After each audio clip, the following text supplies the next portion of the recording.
It's the kid, it's the kid, it's the kid, it's the kid. Guys, don't worry, man. We're riding, man. We're riding. Just chill. We're in. We're in, baby. We're in. So look, man, I know that this was supposed to be the 9 hour, but look, technical issues arose, which is why, you know, we didn't really have to ride, but we've got a great show for you. We've got a great show for you.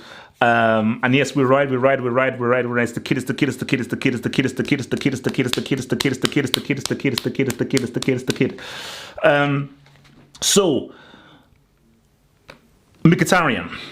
We're going to talk about Mkhitaryan, about how he's out of the Europa final because there's apparently a political war between Armenia and Azerbaijan. How can you not protect a player in a flipping football game? We're going to talk about how Mbappe is deciding to spend the rest of his career winning the French Cup and the Ligue 1 trophies because for some reason that is how you're seen as a great player. I'm also going to really write about Pulisic at Chelsea, and he's officially been unveiled. He's at Chelsea, so we can now officially talk about what is the Pulisic legacy going to be. Don't you dare ever tell me that your boy Pulisic is the replacement of your boy Zad. And also as well, I think we have a little bit of an advancement on the whole Zad to Real Madrid. I think the fee, I believe, is, correct me if I'm wrong, I think it's 87 mil. So I think Chelsea are holding out for 87 mil on that to come through. So let's, and also, yeah, shout out to our moderators, James and Fortune. I'm not sure whether Fortune is in here, but James is in here. James, thank you very much. You do great work. Remember, guys, it only takes a few seconds. Just put that like button, press that like button, like the vid, enjoy the video, just like the button, and do that stuff, man. And then we can all ride through and everything with that. But remember, just to like the vid. So as I go through with this stuff, if there is any comment you want to be read out, any question you want to ask me, you want to shout out, you want to really ask your boy something, use the super chat. The super chat, as I keep saying, is how you can help support me, help support the Football Hut. You just click on the $sign, donate the amount you want, and send the super chat, which is going to be highlighted, and that will always get priority over what I see in the comments box. So let's start. Mickey, sorry, Mkhitaryan. So there is apparently, again, I don't know what the political details are for this thing, but there is apparently a political situation between Armenia and Azerbaijan. I'm going to get to the whole Azerbaijan and Baku. So, Fortune, what up, baby, what up? So, Arsenal are playing Chelsea in the Europa League final, called the UEFA Cup final, in Azerbaijan, aka Baku. Cool. And there is apparently a political situation between Armenia and Azerbaijan. And the whole issue, I think there was even an issue of Mkhitaryan not being able to get a visa and so forth. So the issue was, could Homeboy be able to be protected in Azerbaijan based on the political issues that they have between both of them? And from what I read is Arsenal came out with a statement and said, sorry, it was a tough decision we have to make, but unfortunately, based on looking at the protection of Mkhitaryan and so forth, and we talked to Mkhitaryan and his family, based on the discussion we've had, we felt that it is only right that we cannot allow him to play because we cannot guarantee his safety. And UEFA said, yo, this is surprising. We're only learning this from Arsenal. So it's sorry that this has not happened. And this is where it gets weird. Now, guys, correct me if I'm wrong or if I'm confused. So it feels as if UEFA do feel that he can be protected, but Arsenal don't feel that those assurances are enough that they've been given from UEFA, because it seems that a lot of people are going after UEFA and like, if how could you do this and everything? But from what I've read, Arsenal made the decision. They're the guys that made the decision. So it's quite odd that you're going up to UEFA, because it seems as if Arsenal don't feel like he could be safe.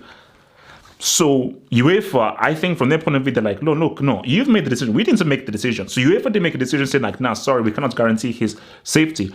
Arsenal, you've made the decision. But it goes deeper, because if Arsenal have made the decision, that is because they have had a conversation with UEFA about, we need these amounts of security guards. We need this. We need him to be in this kind of hotel. We need him to be part of that. And maybe UEFA were unable to provide the kind of security and level of security that was deemed fit enough for Mkhitaryan to feel safe. So again, this is just me spitballing and everything. But I think the overall issue is this. And something I can't remember, there was a similar issue that this happened with. I don't know what it was. It was a similar issue that this happened with a guy coming in, and there was like a political situation and so forth. I think it was to do with Serbia. The thing is this.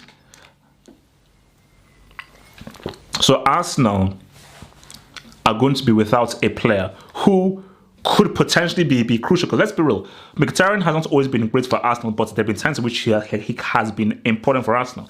To tell me that Arsenal are going to be without a potentially crucial player because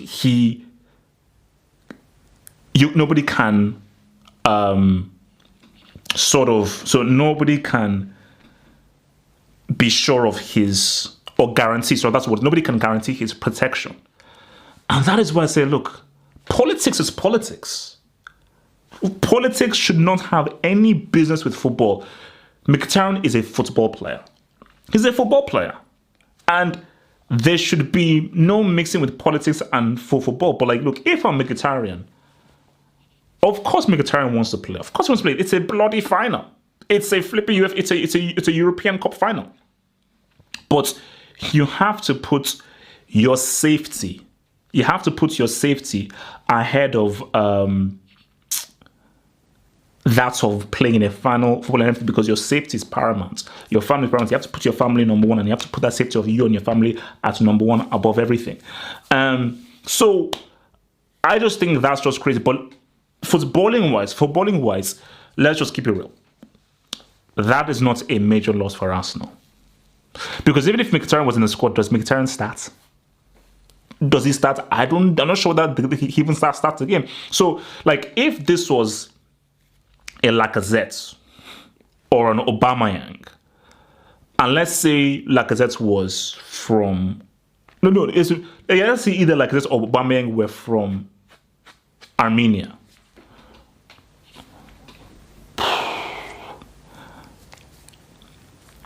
You know what? I'll be real with you. If either of them were from Armenia, they're playing that game. They're playing that game. I feel that Arsenal are like, you know what? It's not worth the risk because he's not even that crucial to us. So why even take the risk when he's not that crucial to us? But if it's a Lacazette or an Aubameyang, they're like, you know what? It's risky, but this is a flipping final. And this final is actually more important for Arsenal than it is for Chelsea. Look, that's destiny. Chelsea. That's destiny's real. But I think this is far more crucial for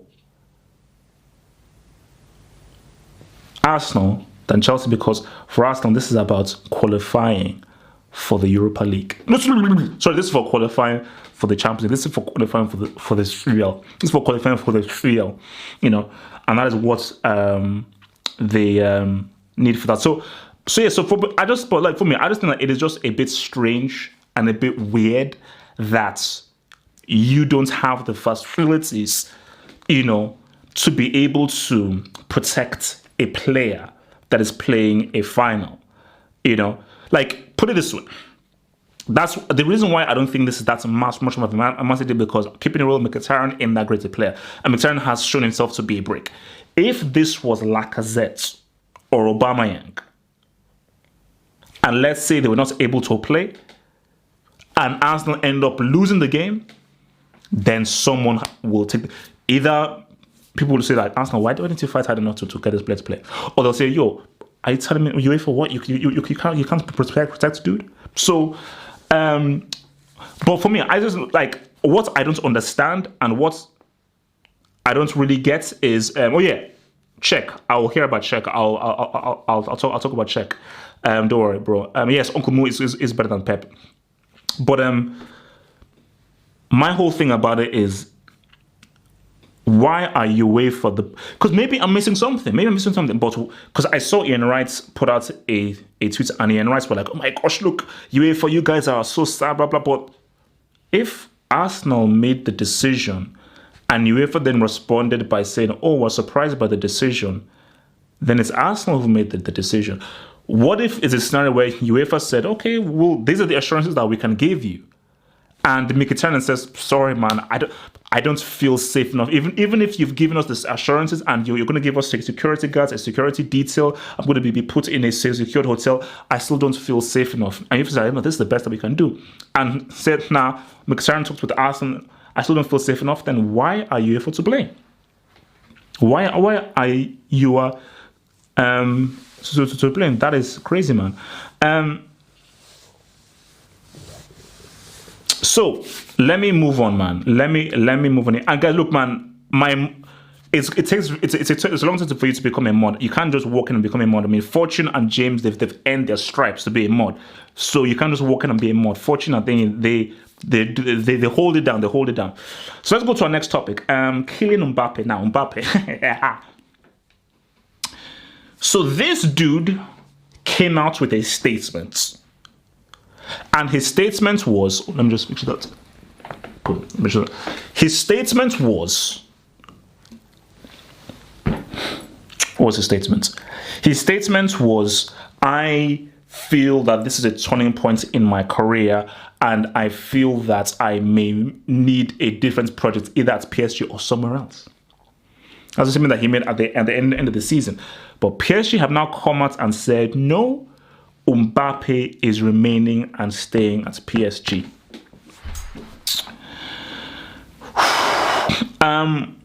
So my thing about it is, maybe that was a power play. Because again, like, you know, Mbappe then said that he wants the number 9 jersey. And that is that's the jersey that he wants to wear, that he wants to wear the number 9 jersey and so forth. But my thing is this, is that look, and I'll keep on banging on this drum again and again and again. Mbappe, give me a strong argument why you want to remain at PSG. Please tell me. Please give me a strong argument as to why you want to remain at PSG. Do you have one? Do you have a strong argument why you want to remain at PSG? Are you going to be happy just winning Ligue 1 and French Cup titles? Put in this tweet, and I'll reiterate it. Paris Saint-Germain is a media project. They're a branding exercise. They're not a football club. They're not a football club. It's a branding exercise. That's what they are. They're not a proper, serious football club. And Mbappe, you're the prodigy. You're the prodigy. So, by you being the prodigy, the chosen one, that dude, it is important that you're in the right club. It's important that you're in the right club. You, like, this is what worries me. That's what worries me. Because I am very excited about the potential of the prodigy. I'm very excited because what I saw in that World Cup excited me beyond words. Because I was like, because there is nothing more exciting than seeing that next dude. Like, that is a really exciting. I was like, oh man, it's the next dude. It's that other guy, man. It's him. So the prospect of just seeing that next dude is super exciting. And once Messi and Cristiano go, Mbappe could be that king. But this is my fear. My fear is he will not improve at a proper rate at PSG. See, that the key thing is this. The key thing is this. Because remember, like, I don't know, how much did, I think, so wait, what age was Cristiano when he moved to Real Madrid? He was what? Was it 24, 25, 20, 26, or was it 26 or 27? So my thing is that he is still very young. Like, if he was 27 or 28, then that would be an issue. If it was 24 or 28, that would definitely be an issue. But he's still young, so you could. But my issue is that even if he's still young, even if he's still young, you will not develop playing in Ligue 1. Oh, thank you. Yeah. Thank you, Nathan there. 24. Thank you, guys. So, yeah, so Cristiano was 24 when he left. He's still pretty young. So, he's definitely sub 24. But the key issue is this. The key issue is this. The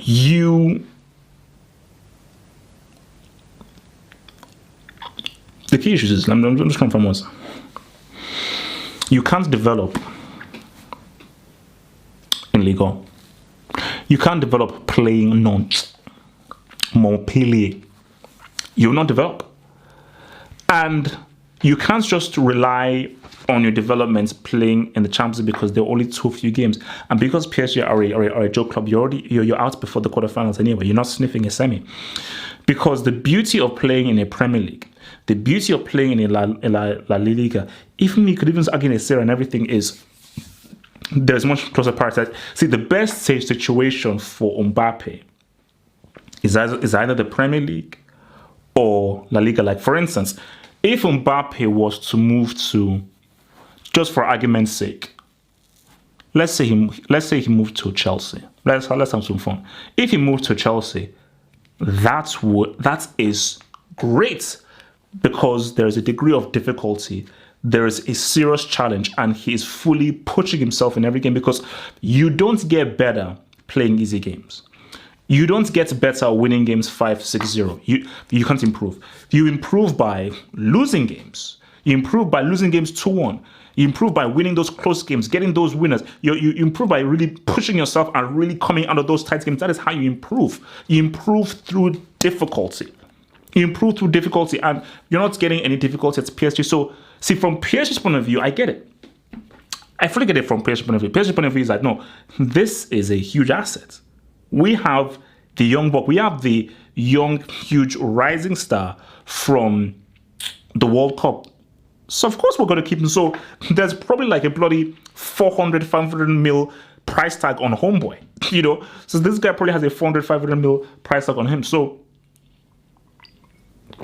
and the issue is that, look, it is probably going to take a lot to actually lure him away. But I just, like, put it this way. Let's try and look on the upside. If, in some crazy way, that's flipping good for nothing, faking, diving, Hollywood prima donna dude called Neymar, if you just stay fit for... Wait, when was the last time that Neymar was fit for a full season? Again, I'm not hitting. When was the last time that Neymar had a full season when he was fit? I can't really remember.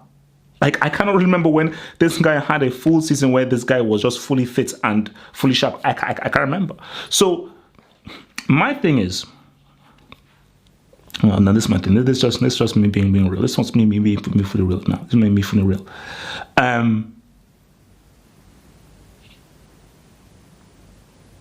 Mbappe, like, if Neymar stays fit, Mbappe is fit, and so forth. I ain't hating, bro. I'm being real. Wait, how am I disrespecting a guy that's fixed injuries? So if Neymar can just stay fit, stay injury free, and you have a combination of Mbappe and Neymar for a full season, and let's say Mbappe can somehow win the Champions League, then that would be huge. Like, that would be huge.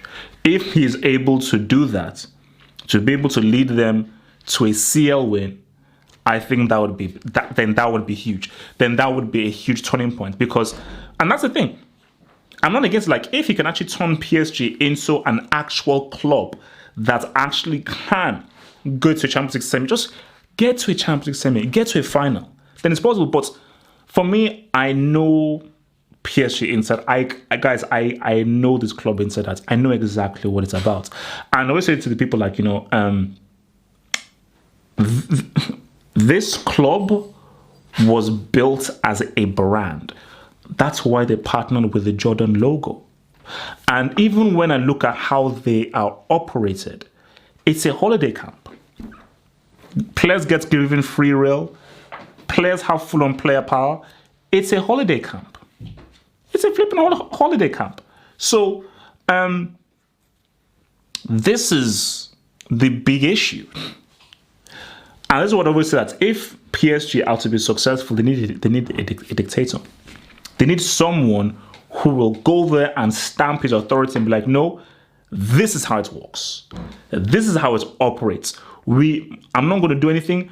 This is how we fully operate. So it is imperative that PSG have a flipping manager that understands the need for discipline and for actually winning. Because look, let's just be real. PSG, similar to Man City, you don't spend that amount of money and all you can give me is legal. The amount of money that PSG have spent, that's for a CL. That's for a Champions League. The club was built to win the Champions League. Neymar was bought for them to win the Champions League. Mbappe was bought for them to win the Champions League. Of course they want the branding. Of course they want the logo. Of course they want the whole Jordan logo. But primarily, they want to be a European force. And as the saying goes, money can buy you everything. Can buy you a lot. Money can buy you a lot. It can't buy you everything. It simply can't buy you everything. So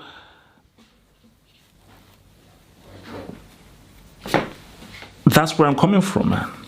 That's the angle I'm edging from. That's the angle that I'm edging from. So it's like, I don't believe PSG, unless PSG hire a Mourinho or a Jupp Heynckes, they are never winning the Champions League. Because unless PSG change the entire dynamic, the culture, that's the key word.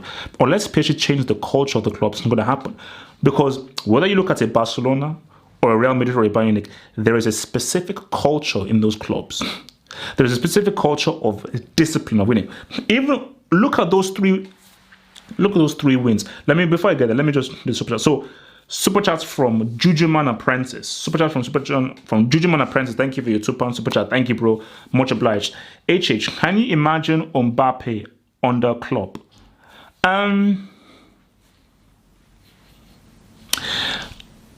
be real with you. Mbappe, I don't think is a Klopp kind of player. When I just look at the characteristic of Mbappe, I don't think he's a Klopp kind of player. But my thing is this all goes down to coaching. This all goes down to coaching. So maybe you could have a situation where Klopp can obviously accept a lot of skills and the process that Mbappe has, but maybe Mbappe can maybe he can get out some different aspects and qualities from Mbappe, which would be interesting. Because if Mbappe was offered to Liverpool, they're going to take it. They're going to take it. They will fully take it if he was offered to Liverpool. And I mean, for instance, if you had Mbappe in there, see now it will be tough, because if Mbappe is at Liverpool, who do you displace? You can't displace Firmino because it's important. You can't displace Mane or Salah. Look, I mean, if Mbappe is, because and also the key to that is not even displacing Firmino. Mbappe's strength is he's a wide player. Mbappe is not a striker. Him be played as a striker wouldn't work. So it's either going to be Salah or Mane. Mbappe over Salah. So that's why if you're Liverpool, there's no point in getting on Mbappe, because he can't be on the bench. His strength isn't playing as a striker, and you cannot displace Mane or Salah, and he can't bench Mbappe for either Salah or Mane. So there's no point in him getting in. But just pertaining to the question, what would be interesting is how would Klopp refine Mbappe's game. Because I think that's what Klopp would want. But there are different things in which I think you could do, because remember, Klopp's game is about speed on the counter-attack, really being direct and being basically direct, going straight and playing with that kind of high octane energy. So maybe he can be able to really bring out the kind of directness that Mbappe has, and maybe clean up his dribbling. Because sometimes I think Mbappe, the one part of his game that he needs to improve upon is his dribbling. Because sometimes his dribbling can be very predictable. It can be very predictable. So, but even going back to my point is that culture. Culture is a very important thing. Real Madrid didn't win those 3 Champions Leagues based purely on them being core qualities. That's what people don't understand. People think, oh, well, look, Real Madrid they were just that good. Oh, they had Cristiano. Oh, they were just lucky. No, luck is an aspect. The team is an aspect. Cristiano is an aspect. All these things are aspects. But really, what a key concept was the culture. There was a winning mentality there. They had a discipline. There was order there. Are you telling me that Tuchel, anybody listen to what Tuchel says? I tell me that anybody listen to what Emery says? But when Zidane walks in that dressing room, everyone is like, chill. And one of the key figures in that dressing room, Cristiano was like, I was playing when this guy was. I was playing the same World Cup as this dude in 2006. And I fully remember what this guy did in 98 and 2000, because me and Cristiano are sort of similar in age. I think he's a few years older than me. So Cristiano was fully aware what Zizou did in 98 and what he did in 2000 and what he did, I think, also in the 2002 Champions League for things. So there's that respect, and that is so key. Especially when you're dealing with top players, you need that whole thing of like, man, I respect you. Tuchel, you're not coming in with any respect. Klopp, you're not coming in with any, or none of you guys are coming in with any real respect. So that's the reality there, because I keep saying PSG is a cool club to like. They're like a hipster club. So it's cool because it's cool to like PSG because they've got all the stars, they have all this money, they are very spoken. I think, and you can't have it both ways. You can't have it both ways. You can't have the style, the coolness. You can do it with once free reign, and I think you can win a Champions League. Messi is bloody amazing. Of course, he's bloody amazing. He's disciplined and he works hard. So people can say, "Oh, look at how Messi is. He's arrogant or everything, or he basically rules Barcelona like he just all kind of things." But there is still a discipline that he has. And even if he does have massive power within the team, there is still an ethos that everybody abides by that is about winning. But there is still a disciplined culture within Barcelona, and that's what you see. That's why PSG can be put in the same category as Bayern, as Juventus, as Barcelona, as Real Madrid, because those guys have a professional culture. PSG, there is no professional culture in Paris Saint-Germain. It doesn't exist. So for Mbappe, man, look, man, if he used to remain there, look, cool. Who knows how much he's being paid? Maybe the dude is being paid a lot of cash, man, and because of that cash, he's like, you know what? And look, I mean, because the thing is that look, I maybe get where Mbappe is coming from, because Real Madrid is tough. That is one of the toughest places to play in. It's one of the heaviest shirts. Real Madrid, there's an argument to be made that that's Real Madrid jersey is probably the heaviest jersey to wear, because it is the toughest set of fans to win over. Because remember, unless you're from Madrid, i.e. Sergio Ramos, even if you're from Madrid, okay, I said Ramos and Raul loved. Casillas was a bloody 18-year-old. The guy was literally, he grew up at Real Madrid and everything. And we also saw how the fans turned against him in his final season. So those fans are very difficult to win over. So if you're seeing what they do to one and doing in Casillas, Mbappe, if you come there and you're the marquee player and you're not riding through, they'll turn up against you. So, and if they turn against you, do you have the mental strength? But you know what's up? Even Cristiano, all the goals he scored, all the moments he had, even he had a difficult relationship with the fans, even at a time where fans would be booing him. And because that is why, and that's because they demand so much. They demand so much, like they are very demanding. They're very, very demanding as to, oh, sorry, Seville. Ramos is from Seville. Oh, okay. So I thought, now, is he from Seville or did he just come from Sevilla? But that's interesting. Okay. So, because I know Raul for sure, he is like a Madrid boy through and through. And same thing with Casillas. But yeah, I did not know that about Ramos, yeah. Or rather, I forgot about that from Ramos, that he came from Sevilla. But yeah, but look, it is, I don't understand that, it is tough. But see, I just want to see Mbappe versus Messi. That's what I want to see. I want to see the old versus the new, the young gun against the legend. That's just what I want to see, and I think that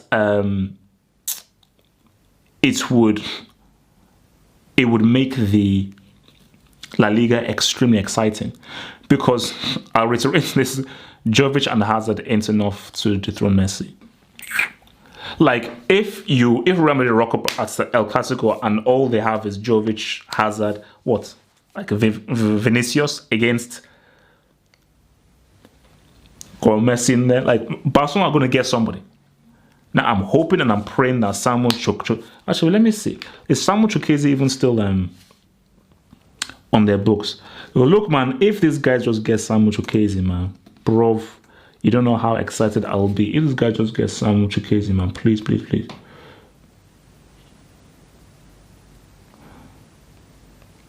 Damn it. Sam Chukwueze not for sale. Villarreal insists. Let me just see. Samuel Chukwueze, Barcelona. Oh, yeah, so it's probably not going to happen. Damn it. Look, man, Villarreal, let the guy go, man. Leave the guy alone, man. Look, man, let that guy go, man. But yeah, but look, Barca are going to come, like, I'll be... there is no... Let me take a bet with you right now. There is no way Barcelona are turning up next season with Coutinho and the Cannibal in the starting lineup. There's no way. Like, that's as important. If they do that, Valverde, I'll sack Valverde. Like, Coutinho can, even if Coutinho has an amazing Copa America, let's say Coutinho has an amazing Copa America, top player, scores is the highest goal scorer, highest assist player, and he leads them to big victory at Copa America. And guys, if Coutinho leads Brazil to a Copa America win ahead of Neymar, and Neymar doesn't play as well as Coutinho, I'm inducting Neymar. So, guys, the Break Academy is going to be very active in the summer, because I told you, 2 weeks. I'm gonna try to have like a holiday for 2 weeks earlier on in June, and guys, I'm gonna come to, because everything is prepared. And what's it called? 15th of June, Copa America starts. 21st of June. So we're going in, because I think BT Sports have the Copa America, and I believe Eurosports have the Nations Cup. Neymar, put it this way, if you're not the top scorer, top assist maker, and you don't lead Brazil to a Copa America win, I am inducting you on the spot. Class B. Minimum Class B. So if you don't deliver that Copa America at home on a home soil, I am inducting you to Class B. Class B. So be very aware. I told him, I'm not playing, man. It's 2019, man. I'm not playing at all. So, but yeah, look, man. So there it is.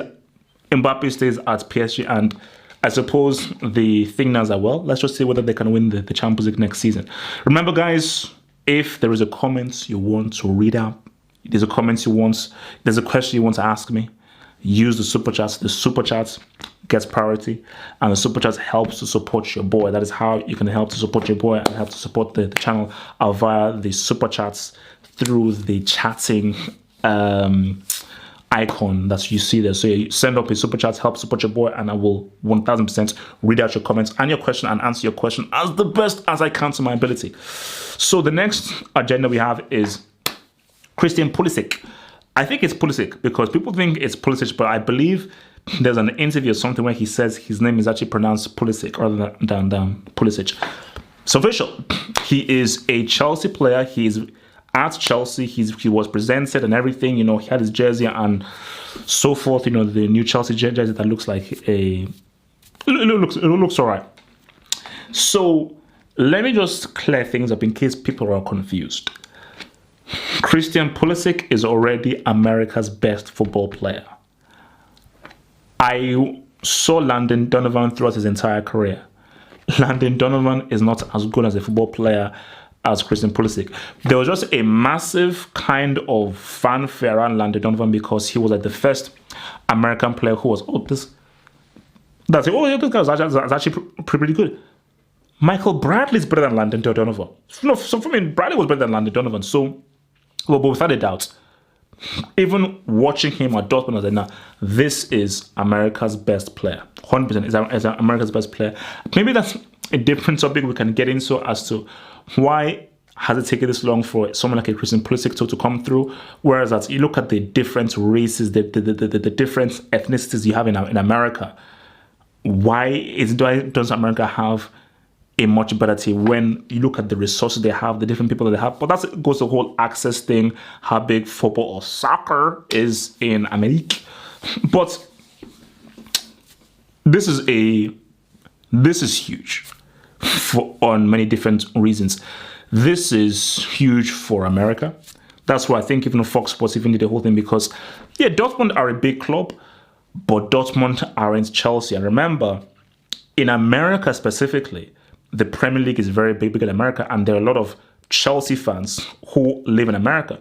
So 100% there is going to be a huge spotlight on Chelsea. Like all of the games are definitely going to be mainly screened. So this is a big deal because now America's golden boy, their best player, is in a marquee club, in the marquee market. Because we could talk about Premier League, how good it is and everything. One thing that can be denied is that this is the number one market, is the Premier League. So it is huge in that sense of America and them covering and charting the progression of their best player. With regards to where Chelsea are concerned, you don't build your team around Pulisic, but he's an interesting piece to the pie. Because the key thing is this, is that he is not a replacement for Hazard. So I'm going to stop you there. He is not a replacement for Eden Hazard. Because if you now say this is an Eden Hazard replacement, you put undue pressure on this young boy and he will fail because he will never be able to live up to even an iota of what Zad did. But I think what Pulisic brings is an excitement, a vibrancy. And the key thing is this: a wide man who actually plays like a wide man. A wide man who can actually get to the byline. A wide man who actually knows how to cross. A guy who actually knows how to stretch the play properly. And I'll be real with you, Chelsea don't have a quintessential winger. Azpilicueta is too slow and immobile. Alonso is one of the worst football players of all time. Emerson is, but he's average. Hazard is a inside forward kind of dude mainly, so he's much more of an inside forward stroke free rolling player. Willian and Pedro don't know how to dribble in a straight line. These guys are related to dribbling in a straight line, so the only guy who knows how to go straight, beat his man in a forward motion, perpetual motion, gets the ball and puts it across is Pulisic. That is what he can do. That is what his strength is. So that's the thing. So that is what this. So that's definitely good. So that already is a massive asset that Chelsea now actually have a quality winger, a quintessential winger, and that will definitely help them in games like this. So let me just hit the super chat. So thank you very much to Lukman Osman. Thank you for the super chat. £5 super chat from Lukman Osman. Iwobi has better stats, goals and assists in the last 2 years than Pulisic. He's overrated. Now, first of all, shout out to my boy Iwobi. So Lukman Osman, now this is where we go for this is where the stats versus eye test arguments comes into it. Stats are stats. So based on stats, Iwobi beats Pulisic there. For me, I believe that there is a really good player in Iwobi. There's a really good player in there, and I think those stats show that he's just more effective. But I'll be real with you, I believe that Iwobi can still improve. On natural footballing ability, I may just about give the edge to Pulisic. And there may be times in games where Pulisic can help affect Chelsea in a way that leads to an assist and leads to a goal. Because there are times in which, and this is always my hazard argument, that forget his goals and assists. There are things he does in games that helps to facilitate an assist, that helps to facilitate a goal. So even if he doesn't get the assist or the goal, he did something in that play that led us to assist. Case in point. So if Hazard beats 2, 3, 4 players, gives a through ball to Emerson. Emerson slots it across to Giroud, and Giroud scores, hopefully. The assist goes to Emerson. The goal goes to Giroud. But who did the real hard work? Who did the real proper groundwork that led to the assist and the goal? It was Hazard. Without him doing that hard work, it's not going to happen. But what Hazard did is neither a goal or assist, so it doesn't get recorded. So the thing about Pulisic is that, remember, and I think even me and Drifty were sort of having this issue because Drifty is really big on Pulisic, and it's like, no, Pulisic is really that dude and everything.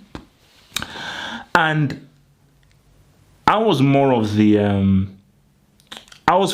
mindset of Pulisic is not that good. The Us is great, is much better than Pulisic, and let's keep it real.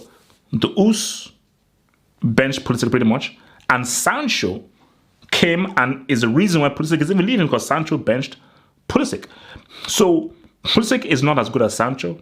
He's not as good as the Us. I think at best he's tier 2.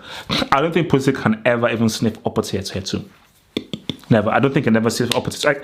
As of right now, he's probably a tier 3. Sancho is a tier 2.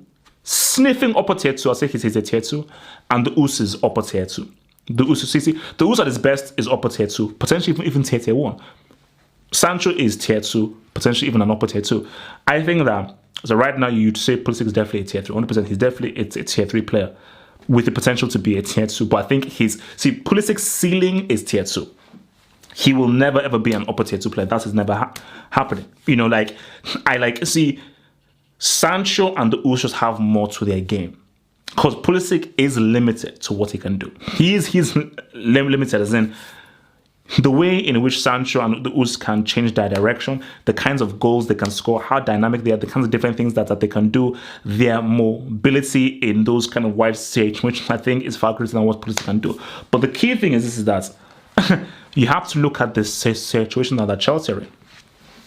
Chelsea need a wide man. Chelsea need a guys. Come on, guys are not trying to insult Pulisic. The dude, he's tier 3. Come on, he's tier 3. You have to say the dude is tier 3. Keep it real. He is not amazing. He is not a great player. He's not an amazing player. I think he's pretty good. I believe that Pulisic will be able to, and that's the key thing, for a wide player, you have to look at the role he's playing, because it's very important for roles. Because look, Willian and Pedro, you're not wingers, you're inside forwards, because you don't do the job that wingers do.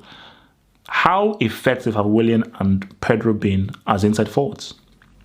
Pulisic is not an inside forward, he's a winger, so which means that he gets to the ball and he crosses. I believe that to a great extent, he will be able to do that to a pretty good extent. So, but the key thing is that this is a good signing for Chelsea.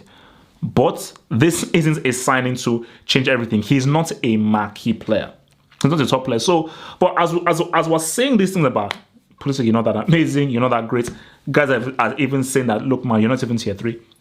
Prove people wrong. Prove people wrong. Like, that should always be an impetus for Pulisic to try and prove people wrong. And say, you know what, I am going to show people that, you know what, this dude from America, like Dortmund shouldn't have sold me. Dortmund shouldn't have sold me. I've now proven why I'm that flipping dude, man. So, how successful will it be for Chelsea? Do you know, it's difficult because I'm not hearing that Sarri is linked to the Juve job. So is Sarri going to be the manager? Is there going to be a new person in it? But like, for example, let's say Sarri is in the team. I think it's going to be very interesting to see how Pulisic fits into the Sarri system. You know, I think it will be very interesting. I think it will be quite, you know, because I look at, you know, what he had at Napoli, what he's looking at this team. I think that he will be able to maybe make Pulisic a bit more intricate, keeping the ball, moving the ball around. Because remember, the Dortmund system was much more direct, much more fast, much more quick, with not that much focus on keeping the ball. But I think Sarri's system is much more pass-based, is much more about utilizing the ball. So I think like if Pulisic is under Sarri and Sarri is still the manager, I think Pulisic will have to sort of adapt and slightly tweak his game to be like, you know what, it's not all about just running forward with the ball and always trying to beat your man. Yeah, try and beat your man, but look for the pass, look for the 1-2, try and keep to the ball. Play a few passes, pass and move. Look for those triangle, those triangles and everything. So there are those aspects there. So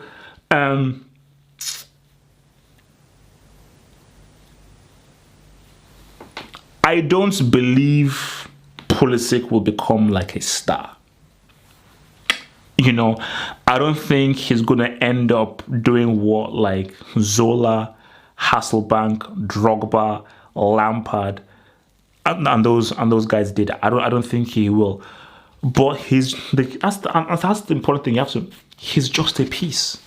He's just a piece of a puzzle. Like, so people should stop saying, oh my gosh, Pulisic is going to come out and be this standard. Like, no, that's why. Even I don't know who he was. Even when someone even made the point of like, oh my gosh, he's a replacement for Eden Hazard, I was like, excuse me? Have you seen what Hazard just did last season? And you think Pulisic is going to come anywhere near to what Zad did? Guys, give me a break, man. Give me a break. So, no, that's not the issue. So I think if used well and he develops well, I think he'll be a nice, pretty good addition for Chelsea. Because remember, if this transfer ban is being upheld, you know, it's about bringing back those loanees and using those young players and just changing the whole culture of the team that doesn't have a Hazard in there. So I do feel that that's going to be interesting, you know, to see how well he does. Because let's be real, America has never had a truly great player. They've never had. Landon Donovan was average. Don't believe the hype. Landon Donovan was average. Like, I think when I said that Pulisic was the best player, I think Devil from the banner show said, oh, well, you know, what about Blasey? No. He said, what about Landon Donovan? It's not about Landon Donovan, bro. No. That's not how we roll. That's not how we roll. So yeah, look, I mean, it's because, as again, America have never had a truly great player. They've not really had a player who's ever been considered world class. Like, America's best players have been Landon Donovan, who's been there, and Michael Bradley, who was pretty good because he played for Roma. So they never really had that dude. Like, will America ever have a player that's even gets on the Ballon d'Or podium? I doubt it, because it definitely ain't going to be Pulisic, but I doubt it. So yeah, So from Jonathan Herrera, thank you very much. What's up, what's up, well, thank you very much for your super chats. What do you think about Dortmund's new signings? Now, the only signing I know of Dortmund is Schultz. Schultz from Hoffenheim. So I don't know whether they've made any more signings, but that's the only signing I know, which is Schultz from Hoffenheim. And my thing is, again, that is a good signing to have because he's a wide man. Because I do remember seeing, and I believe seeing him in a few games for Germany, I think in the Euro Leagues. And I feel that that's an upgrade on Schmelzer. Because remember, Kuba's not there anymore, so I think that's an upgrade on Schmelzer, who I think the guy has gotten older. And Piszczek, I think that's an upgrade on him as well, because I think he's younger, he's better, technically much more consistent, and so forth. So I think that's a good signing. More signings are definitely needed.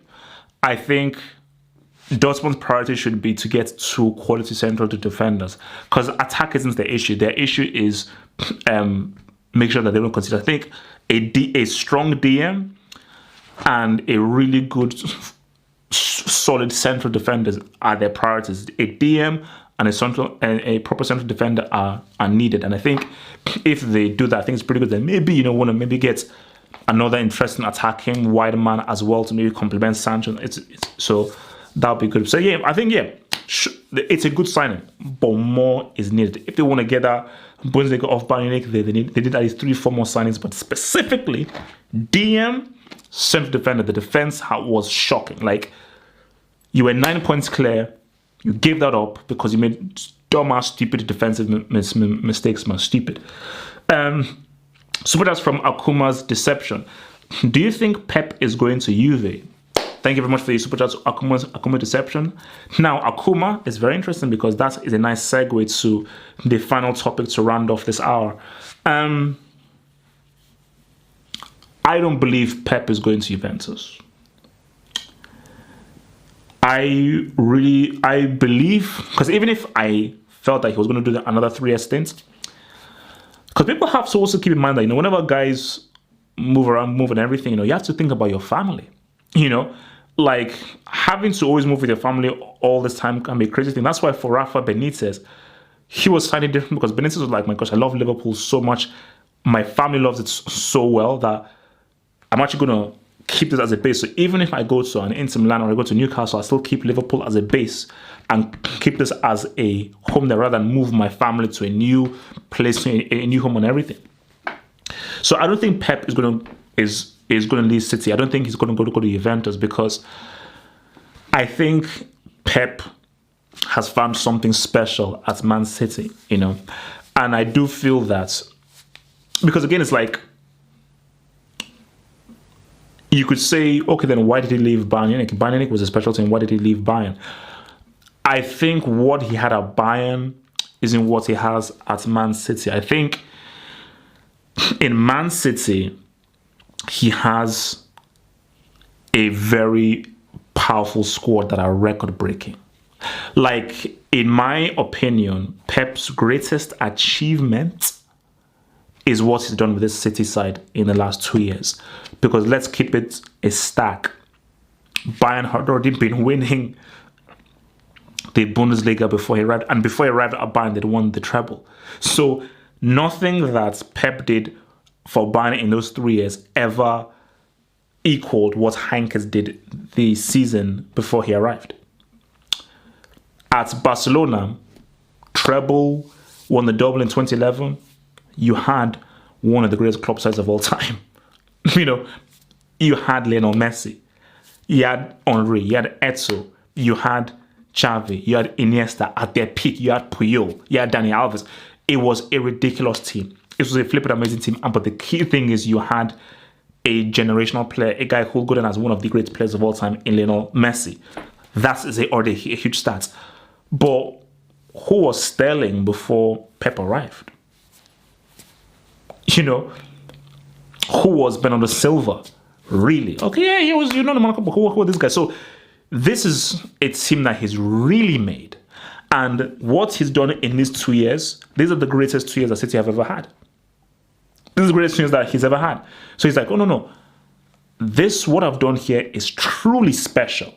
And that's why these last years are greater than anything he did for Barcelona, anything he did for Bayern.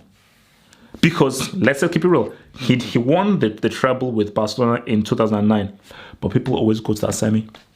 People always say he shouldn't have gone through. People always go to that semi. It's a disgrace. It's a disgrace.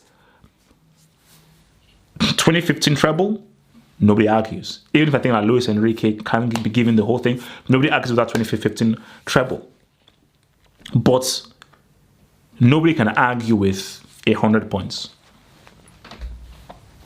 No, like you can argue with that. Nobody can argue with 98 points. Nobody can argue with you broke the winning streak record. Nobody can argue with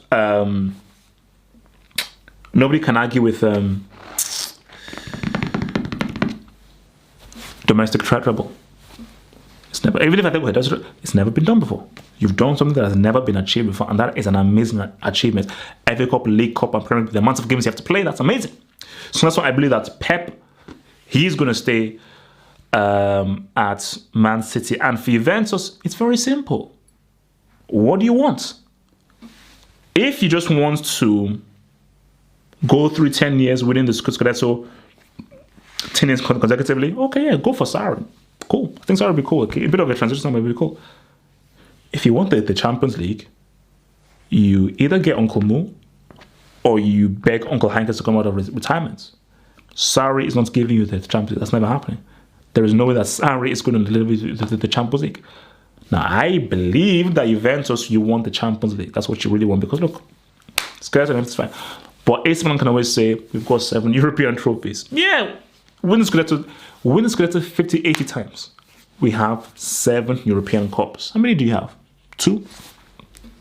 So, for Juventus, I just feel that, Uncle Mo or Hankins. Another super chat here from Arms19. Arms19, thank you very much for the super chats. Dear boy, thank you. Thoughts on a Sane, Werner, Gnabry front 3?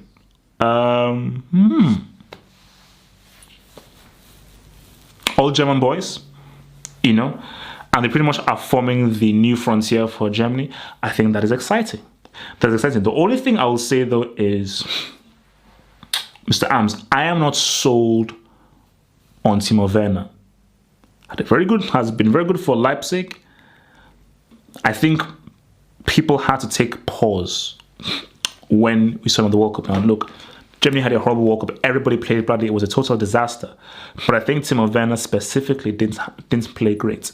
He specifically had a poor World Cup campaign. So I am not sold yet whether Timo Werner is the suitable replacement for Lewandowski. Because look, as much as I feel Lewandowski has declined, has not been that dude, he has still been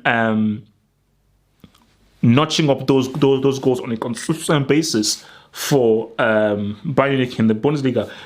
Can Timo Werner match up to the G's that Lewandowski hits? I'm not sure. So I'm not sold on Timo Werner.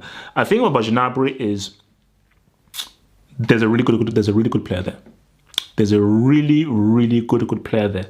And I still think that he has some improving to do. So if Bayern coming with that front 3, I don't think it's strong enough, because my main thing is this same thing with Juventus. For Bayern Munich, the priority has to be the Champions League.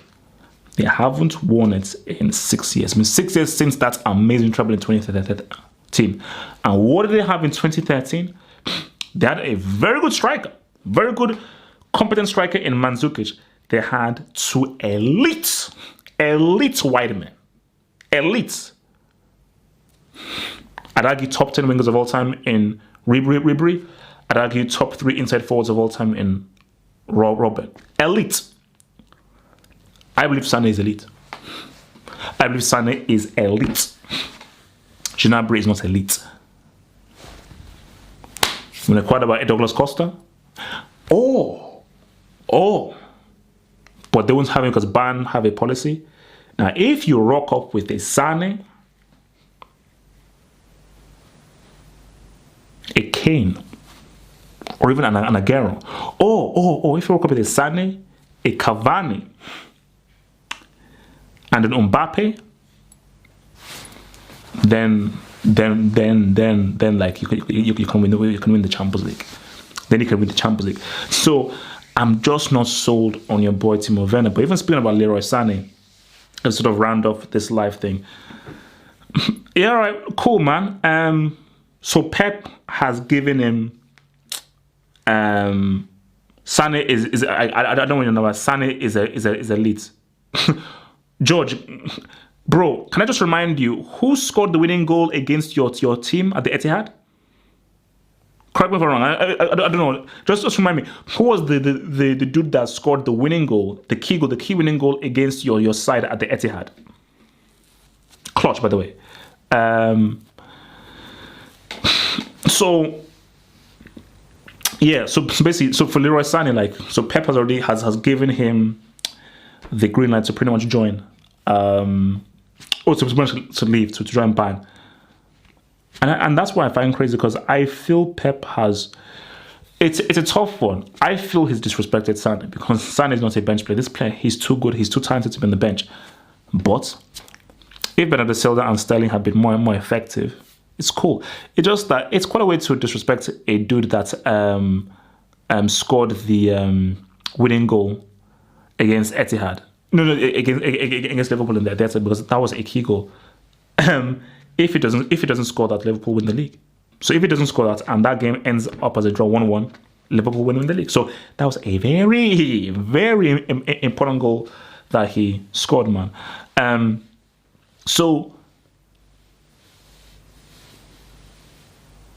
yeah, man.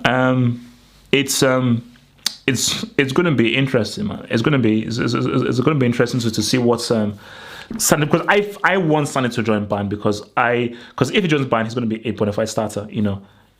And again, like, Hudson Odoi. So I think Bayern could have had a situation where they did Lewandowski or Timo Werner, Hudson Odoi on one side, Leroy Sané on another side. So two bona fide wingers on the other side, and that would have been flipping crazy, man. So guys, man, that's all there is. So remember, so Hope Meets Banter, I'm recording that tomorrow.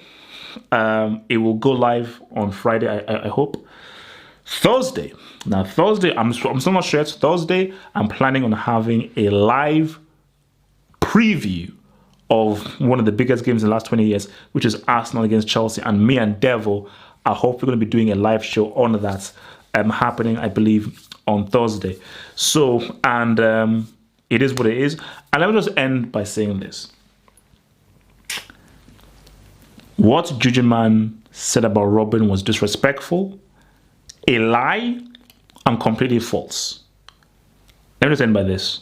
Robin is one of the greatest players of all time and a revolutionary of the sport. And when he retired, well, look, he's never going to retire.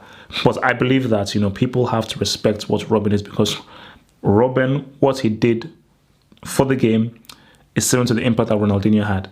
Because there will never, ever be a player that had Robin's psychology and fully uniqueness. So yeah, so please respect and Robin. Guys, it's been Swell. Peace out, stay true. I'll see you soon. Peace.